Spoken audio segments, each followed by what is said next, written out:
Fee, fi, fo, fum. I might not look like much now, but give me a bonus action and a use of rage, and it's time for my enemies to run.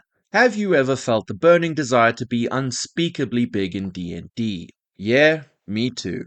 So, let's have a chat about the path of the giant barbarian then, shall we?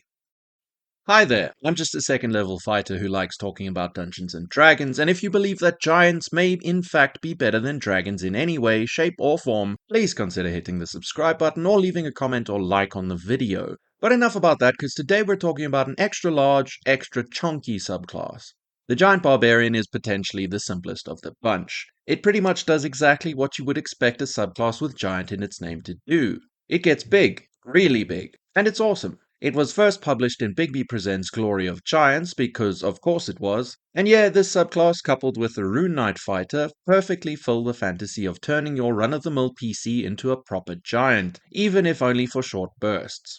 However, did you know that giants in D&D are renowned for something other than just being big? They are extremely deadly when it comes to throwing objects such as rocks and boulders. This subclass takes that little nugget of flavor and runs with it. For the most part, the Giant Barbarian is focused around throwing their melee weapons to make a kind of ranged barbarian, which is somewhat unique and interesting.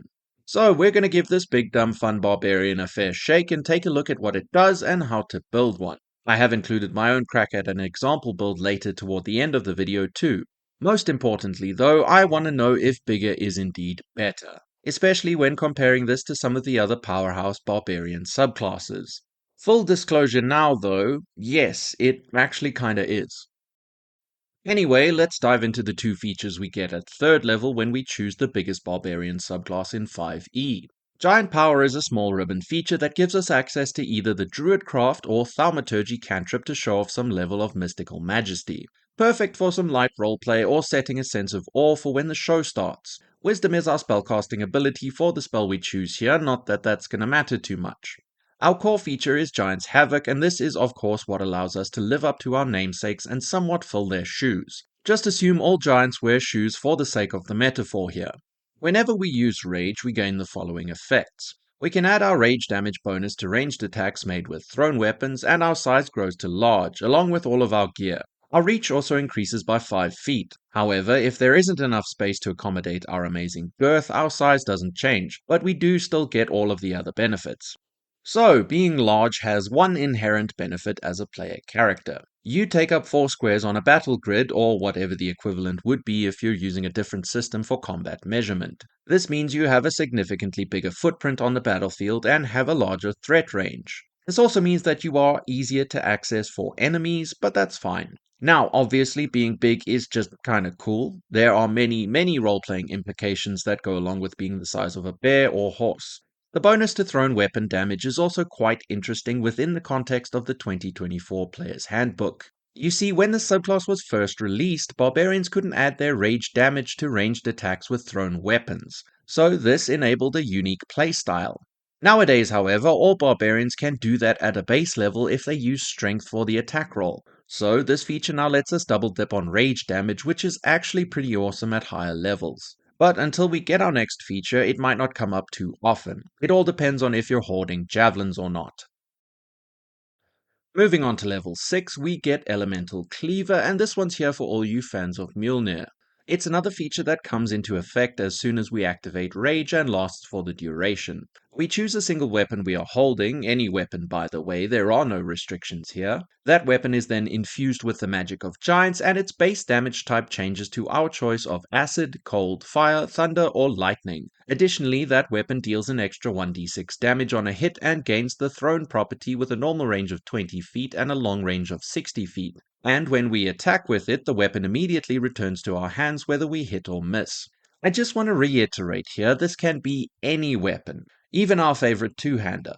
Oh, and if another creature shows a bit of cheeky ingenuity and tries to steal our elementally charged people opener, all of the effects are suppressed while they hold it, because they're not worthy, or just not big enough. Pick your own headcanon here. Finally, as a bonus action while raging and holding the infused weapon, we can change the damage type to any of the other options from the list, which is pretty spicy. So yeah, use the elemental power of bigness to bully the smalls from a safe distance with your favorite battle buddy. At level 10, we get one of the silliest features in the entire game.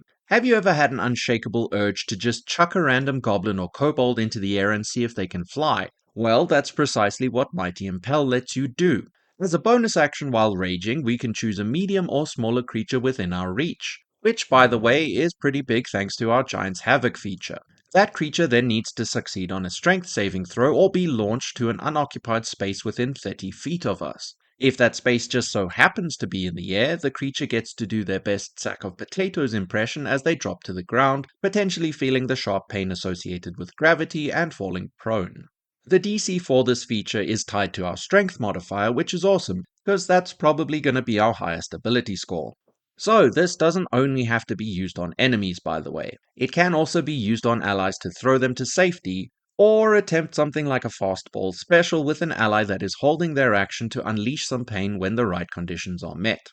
Overall, it's a really fun feature that can cause some mayhem. What happens if a creature falls on top of another creature? I don't know, go ask your DM how they'd rule it. But yeah, some pretty gross gravity abuse can take place when flight and grappling are added to the menu here as well. Finally, our capstone at 14th level is Demiurgic Colossus, and this pretty much just makes our other features stronger. While raging, our reach bonus increases to 10 feet, we can increase our size to either large or huge, we can use Mighty Impel on large or smaller creatures, and the damage bonus from Elemental Cleaver increases to 2d6. Pretty much just improvements across the board. This does mean that our reach is 15 feet, and yeah, that's the range at which we can target someone with Mighty Impel. Also, being huge means we take up 9 squares on a battle grid, which is ridiculous for a player character. However, the only downside here is that there isn't much difference in range between our melee attacks and our thrown ranged attacks. This is kind of a nothing burger though, because melee attacks with a range greater than 5 feet are functionally the same as ranged attacks, apart from a select handful of rules. All of our Barbarian features work with ranged attacks too, and we want to make use of those ranged attacks for the extra rage damage. Overall, it's just a really awesome capstone, and yeah, I have no complaints here. So, now that we've taken a look at the features, what exactly does the Giant Barbarian do? Well, if it wasn't obvious yet, it gets big and throws things. Apart from the intimidation and awe factor, this translates to a bigger area of threat in combat as we can use our reach and thrown weapons to harry and harass our foes with elemental damage, and it is genuinely a lot of damage, by the way. This subclass is very simple and straightforward. The entire focus here is on combat and being an enormous nuisance to our enemies. That may seem like a downside because we don't get any utility or out of combat abilities other than using size and strength to problem solve. Well, that's genuinely not an issue in my eyes. Also, thanks to the 2024 PHB, we get a few extra goodies and rage can last up to 10 minutes now, so I guess that helps. There are some interesting mechanical shenanigans that can be achieved through Mighty Impel and general use of some specific weapons and feat options. Other than that though, this is just a bigger barbarian. But does that necessarily make it better than the rest? Does it deal more damage than the Berserker or Zealot? Well, no, not at every stage of the game. However, if we pick up a few options that we'll cover in a bit when building this thing out, and then make sure to throw our favorite weapon as much as possible, we do actually pull ahead in damage once we hit level 14, no doubt about that. None of that matters because being really big brings its own sense of value. You want to wrestle an ancient dragon to the floor? Well, this is the subclass for just that particular fantasy. And depending on what species you choose, you can quite literally become a kaiju. Bigger is better, and even if it isn't, it's still awesome. Right, what are a few things to keep in mind when building a giant barbarian? Well, you are probably going to want to focus on pumping up strength as your primary ability score. It's used for attack and damage rolls, as well as Mighty Impel and a few choice non-strength skill checks once Primal Knowledge is unlocked at level 3. Constitution is generally the best secondary ability score to focus on to improve survivability too. Speaking of survivability, you're going to have to choose whether you want to don some medium armor and leave your dexterity at 14, or go traditional and rock the full birthday suit. Running around bare ass lets barbarians use both their dexterity and constitution to determine their armor class. However, wearing medium armor generally results in higher AC unless you rolled some disgusting ability scores. Most importantly though, you're going to need to pick a playstyle or favorite group of weapons to use. If you pick the giant barbarian, I'm assuming you're okay with throwing your weapon like some kind of weirdly shaped mystical boomerang. But just remember that Elemental Cleaver can be used on any type of weapon and can only affect a single weapon at any given time. So, just like the philosophical mantra associated with this subclass, bigger is indeed better. Heavy two-handed reach weapons fit best here in my opinion. You can absolutely go for a sword and board or even dual-wielding playstyle here, but the bigger weapons really benefit the most from the absurdity this subclass provides. I specifically recommend polearms though, and not the biggest of the big in the greatsword, great axe, and maul, but I'll cover why a bit later. Once again though, this subclass is almost entirely combat focused, so maybe consider finding some other area of the game to be kind of good at, whether it be some extra skills or spells acquired through feats. However, there is nothing wrong with building an absolute monster meat grinder. Leave the tedious stuff to the smalls in your party. Let's quickly cover a few key choices and recommendations. For feats, Polearm Master is the best bar none, at least in my opinion here. This lets you unlock a bonus action melee attack which adds your elemental cleaver damage, while probably still having to be bludgeoning damage. Not entirely sure about that interaction there. However, you can still activate the third attack even if your action attacks are ranged attacks. Also, the reactive attack when a creature enters your massive reach projects a huge area of threat. Combining this feat with Great Weapon Master also leads to some pretty great damage. Of course, if you meet the requirements for the bonus action attack here, it is a higher quality attack that can also be ranged. If you don't know what direction to go in, just take these two feats. Anyway, taking either the Chef or Speedy feat is a great choice for boosting Constitution. Chef is very thematic because if you want to be big, you need to satiate your big appetite. And yeah, Speedy gives you a speed more proportional to your size. It also lets you skirmish with your thrown attacks a lot more effectively. As for Origin feats, Tavern Brawler has some interesting conceptual and role-playing potential. Maybe you really just want to rip off pieces of your general surroundings and brandish them as weapons. An oversized piece of detachable terrain is just as good as any axe, right? Savage Attacker will give you a slight bump in average damage turn after turn, but it isn't incredibly exciting, and your choice of tough or alert can make for a decent default pick. Barbarians do eventually get advantage on initiative rolls, but the extra HP never hurts. When it comes to species, I really do recommend picking whatever you most want to see at a large or even huge size, whether that be something wacky like a gnome or kobold, or something monstrous and kaiju adjacent like a lizard folk or turtle.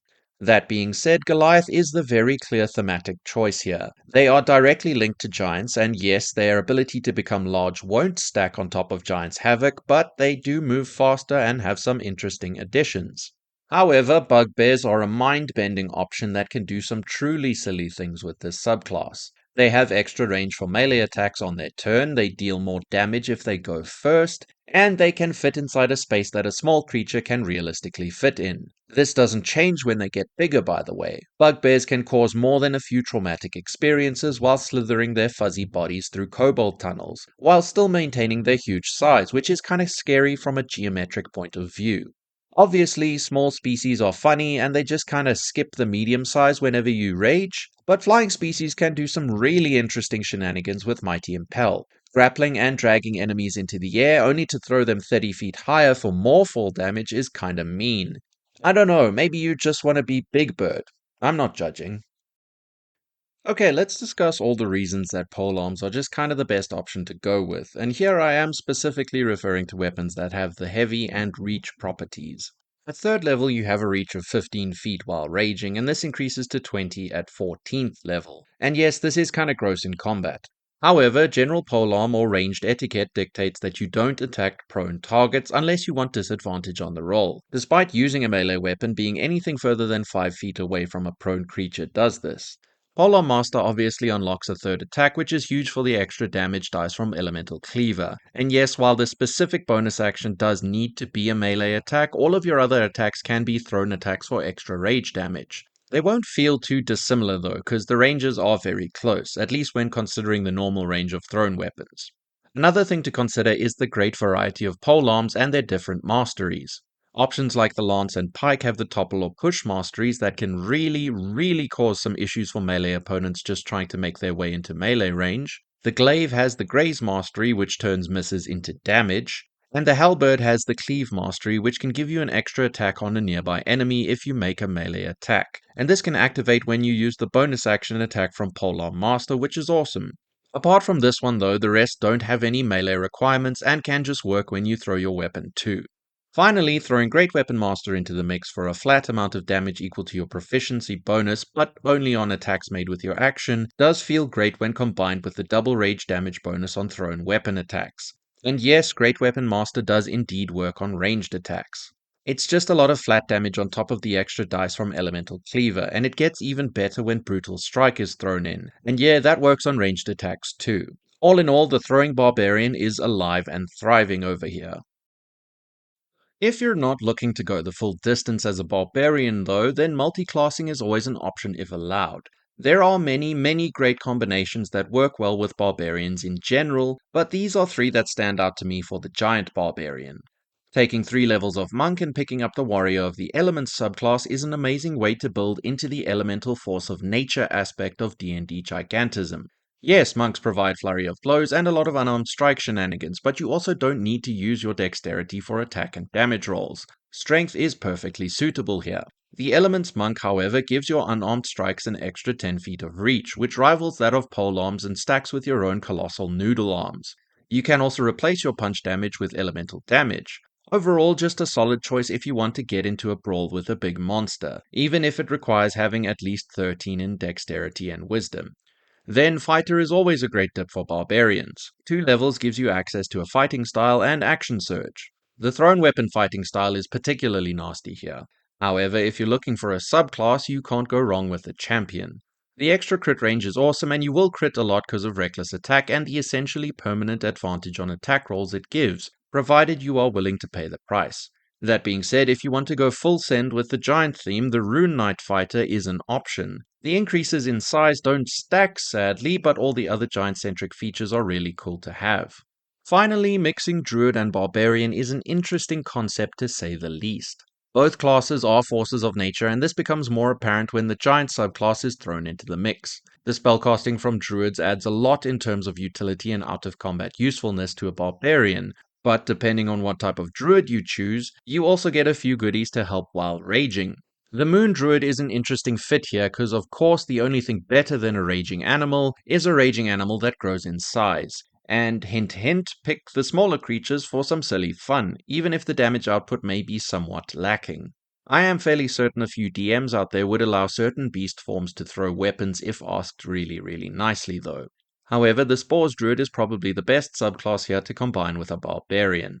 Their core feature allows them to use their wild shapes to gain temporary hit points and improve their melee damage, which is pretty spicy. I've covered them in their own separate video already if you want to check that out. So, if you want to lean into a fungal giant theme, go ahead and pick up this subclass instead. Alright, the time has come to try my hand at building out one of these big thingies. We're going bugbear. Don't ask questions. I just want a noodle-armed fuzzy wuzzy that can chase a badger into their den without causing any structural damage. And his name is Smalley Biggs. So, using the standard array, Smalley will get a 15 in strength, a 14 in constitution, and a 13 in dexterity. I don't really care about the 3 other abilities, do what you will with them. If a scary charisma or wisdom save takes over his mind, well, that's the rest of the party's problem. Anyway, we're taking a custom background to get the combination of a +2 to strength and a +1 to dexterity, as well as the alert feat. Bugbears benefit from going before their enemies in combat, so why not? Also, Smalley Biggs won't be getting hit as often as other barbarians due to his noodle arms, so tough isn't strictly necessary here. The 14 in dexterity will also mean he gets the full benefit from medium armor, which he will be wearing because the ability score budget just isn't high enough to make the birthday suit playstyle give as much armor class. As for skills, I don't know. Do what your heart desires. I understand I suggested that you try finding something to do outside of combat, but yeah, Smalley has stealth as a species feature, I guess. Full disclosure, this is a damage-focused build, and that's perfectly fine. So, Smalley Biggs is going to be going full noodle arm through his misadventures. We're picking up a polearm, and one day when we're huge, we'll have a 25-foot reach for no good reason at all. Thrown weapons won't be a focus until 6th level, where we unlock Elemental Cleaver. Personally, I'd prefer Smalley to use either a lance or a halberd, but who knows what he'll find. As for the feats we'll be picking up while leveling, Polearm Master is the central focus here. The bonus action and reaction attacks are just too good, so why shy away from them? Obviously, we'll pick it up at 4th level and pump up our strength to 18. At 8th level, we'll take Great Weapon Master for a bit of extra damage on our main attacks. This is significantly better than simply capping out our strength here, even if we suffer a single point of accuracy. However, at level 12, we'll remedy the situation and take an ability score increase. We'll put the extra point into Constitution, leaving it at 15. For our last regular feat at 16th level, we'll take Speedy and push our Constitution to 16, which is perfectly respectable. The extra speed and slipperiness will help a lot for positioning and skirmishing too. Finally, our epic boon choice at 19th level will be the Boon of Combat Prowess and will boost our strength to 21, which actually has some effect here. If a total we roll for a strength check or saving throw is lower than our strength score, then we can just use that score instead. At 20th level, this will shoot up to 25, so yay. Apart from that, the Boon of Combat Prowess is particularly nasty on Barbarians, as it allows them to simply turn a missed attack into a hit once per turn. The Brutal Strike feature lets us do some silly things and damage, but it requires us to switch off Reckless Attack on a single attack on each of our turns, which means it tends to miss more regularly. Well, not ever again. It's a very reliable damage boost that also has some combat utility because we can just guarantee the other effects, such as pushing, reducing speed, giving disadvantage on a saving throw while also turning off opportunity attacks, and of course buffing the hit roll of an ally. It's really nasty and I love it. So yeah, Smalley Bigs is just a really strong, really big, and oddly slippery bugbear that can bully the other Smalls with exceptionally long noodle arms. Let's ask the question again. Is bigger really better? Most definitely. Alright, that was the path of the giant barbarian. I feel like it got a bit of a bump thanks to the 2024 PHB. Polar Master works really, really well now, and the extra throwing damage is awesome. But how do you feel about it? Anyway, if you've made it this far into the video, then you're a legend and I really appreciate you. I've got to ask, do you think there's room for a subclass that focuses on being smaller? I know it's a weird idea, but maybe it has some interesting applications. But yeah, that'll do it for this one. Cheers.